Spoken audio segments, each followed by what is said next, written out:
ഇവിടെ ഞാൻ മെയിനായിട്ട് 3 സാധനങ്ങളാണ് എടുത്തിട്ടുള്ളത്. ഈ ഒരു RGB LED സ്ട്രിപ്പ്, പിന്നെ ഒരു സെൻസർ, പിന്നെ ഒരു കൺട്രോളർ. ഈ സെൻസറിന് ഉപയോഗം ഞാൻ ഇപ്പം പറയുന്നില്ല, ബട്ട് ഇതിൻ്റെ എൻഡിൽ നിങ്ങൾക്ക് അത് മനസ്സിലാവും. അപ്പം ഞാനൊരു ചുവപ്പ് കളർ മൂടി എടുത്തിട്ടുണ്ട്. നമുക്ക് ഇതിൻ്റെ മുകളിൽ വെച്ച് നോക്കാം, സെൻസറിന് മുകളിൽ വെച്ച് നോക്കാം. കണ്ട ഗൈസ്, LED റെഡ് ആയതുണ്ടാകും. ഇനി നമുക്കൊരു പച്ച കളർ മൂടി എടുത്ത് ഈ സെൻസറിന് മുകളിൽ വെച്ച് നോക്കാം, എന്താ സംഭവിക്കും നോക്കാം. കണ്ട ഗൈസ്, പച്ച കളർ ആയതുണ്ടാ. That's it.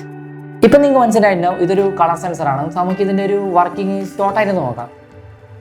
ഈ സെൻസർ നോക്കുമ്പോൾ മെയിനായിട്ട് നമുക്ക് കാണാൻ പറ്റിയ ഒരു വൈറ്റ് LED ആണ്. സപ്പോസ് എന്തെങ്കിലും ഒരു ഒബ്ജക്റ്റ് ഇതിൻ്റെ മുകളിൽ വെക്കുകയാണെങ്കിൽ ഈ വൈറ്റ് LED എന്ന് പോകുന്ന ലൈറ്റ് ആ ഒബ്ജക്റ്റ് തട്ടി റിഫ്ലക്റ്റ് ചെയ്യും. ഈ റിഫ്ലക്റ്റ് ചെയ്ത ലൈറ്റ് കോഡ് യൂസ് ചെയ്തിട്ട് RGB ഫോർമാറ്റിലേക്ക് മാറ്റുന്നു. അങ്ങനെയാണ് നമ്മൾ ഏത് കളറാണ് അവിടെ വന്നത് നമ്മൾ സെൻസ് ചെയ്യുന്നത്. ഇതുപോലെ ഇൻട്രസ്റ്റിംഗ് ഷോർട്സ് കാണാൻ വേണ്ടി ചാനൽ സബ്സ്ക്രൈബ് ചെയ്യുക.